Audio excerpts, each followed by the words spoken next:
Coding is more than just another tech proficiency like touch typing. Using and testing algorithms makes for a powerful strategy to approach mathematical problems, and it's likely that your mathematics classroom already incorporates algorithmic thinking in some form. In this module, we'll explore the value of coding in maths. We'll show how coding is part of the mathematics curriculum in secondary years, and we'll dive into two big coding concepts with applied examples. Coding helps students build their mathematical competency without even necessarily knowing that they are doing so. So, grasping abstract maths concepts such as algebra is such a challenge for many students, especially when learning about these concepts in, the stereotypical classroom environment. This leads to many students kind of falling off the mathematical bandwagon around year 7 and 8 when algebra is introduced. However, when coding, students most certainly need to use things like variables and parameters, even the most basic of code. Even in very, very simple coding languages and simple coding platforms such as Scratch, using a variable is almost unavoidable. Through the production of some code, students will inherently understand the meaning of a variable. It's obviously much easier to understand something when you have experienced its usefulness firsthand in a practical application. Besides algebra, there are other concepts that coding can really help you understand better. For example, you cannot place an object on a screen without specifying coordinates. And then you cannot proceed to move that object around without using equations expressed in terms of time that involve those coordinates. So students that have had exposure to coding, especially in the context of gaming or game development or game modification, they have a massive head start in learning about the Cartesian coordinate system. So we've covered algebra, we've covered Cartesian coordinates, but beyond all that, beyond specific concepts in mathematics, the very way that one needs to think when coding is useful for mathematics. The computational thinking used in coding involves, articulating hypotheses, applying logic, organizing and analyzing data, breaking a problem into smaller and more manageable parts, and then often using processes such as trial and error, experimentation strategies. And this is exactly the way that we tend to approach problem solving in mathematics, but also problems in general everyday life or any field of study or work.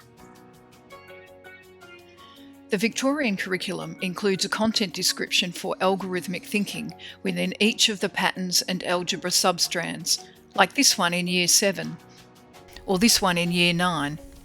The vocabulary used here is mirrored in the digital technologies curriculum, though the applications in mathematics may be different.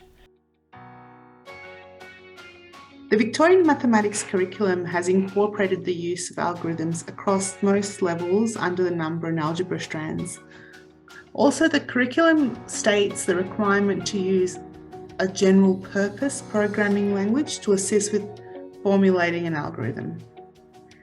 And this has caused a lot of worry among some of the maths teachers out there who are under the common misconception that they must now be coders too.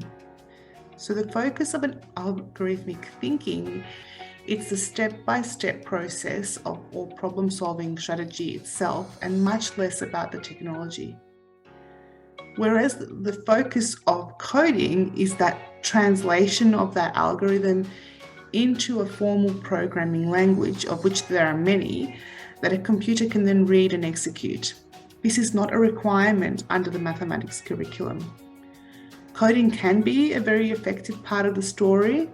If you're already proficient at a coding language, you could choose to use one.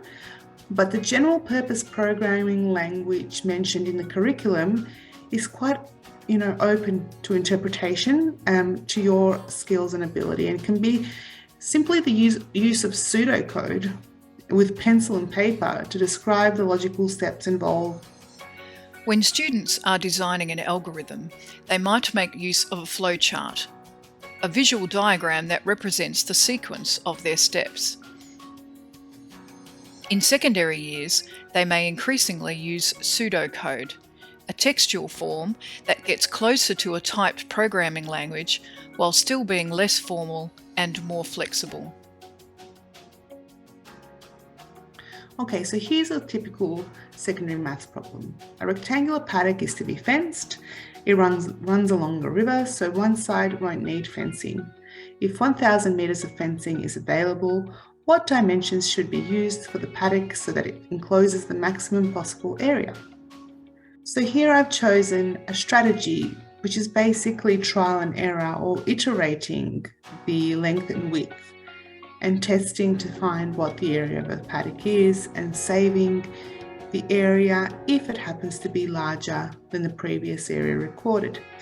The pseudocode is written here on the screen at the moment, and you can read for yourself and try to follow the logic.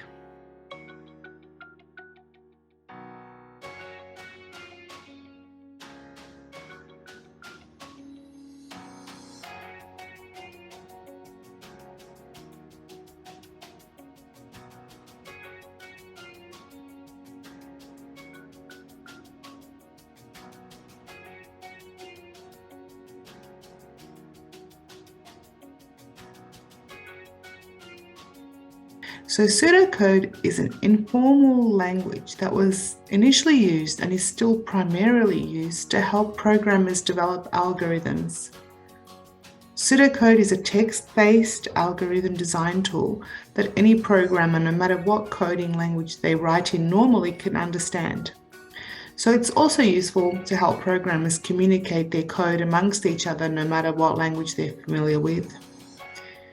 It really allows a focus on the algorithm without being bogged down by technical jargon that you must adhere to so that a computer can interpret your code. For mathematics, herein lies the power of a pseudocode. It forces us to focus on defining our algorithm in clear, logical, linear steps.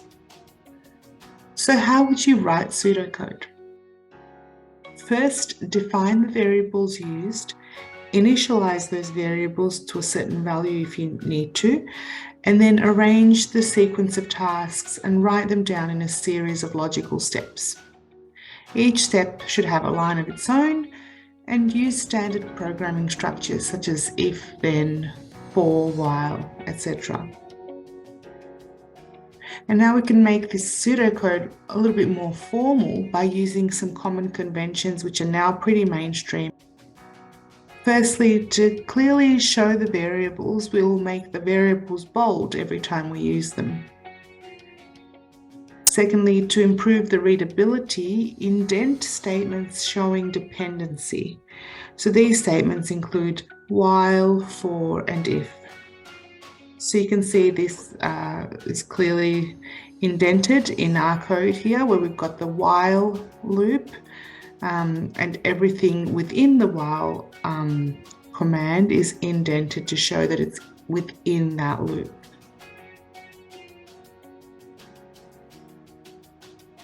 And then thirdly, often commands are written in uppercase. In this example, you can see while, if, then, and if, increment, display.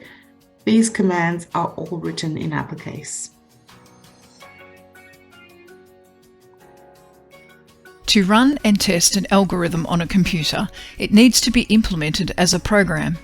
In secondary years, this is typically done by typing it up in a general-purpose programming language like Python or JavaScript. For students with some experience already in coding, I would recommend Python as one of the most well-known and most commonly used platforms with secondary school level coders. Python is all-purpose, high functionality, high user friendliness, so these features all contribute to its popularity. A fantastic program for keen coders is one that the MAV, the Maths Association of Victoria, in collaboration with Digital Learning and Teaching Victoria, have created. It's the Victorian Coding Challenge. The VCC is a two-stage program where students can partake in a series of in-school challenges on an online platform. That's for stage 1. And then stage 2 is where teams can register to compete in a statewide coding competition, which is a day out competing against other schools. And to find out more about this initiative, and it's free for all government schools, completely funded by the Department of Education, please visit the MAV website at www.mav.vic.edu.au.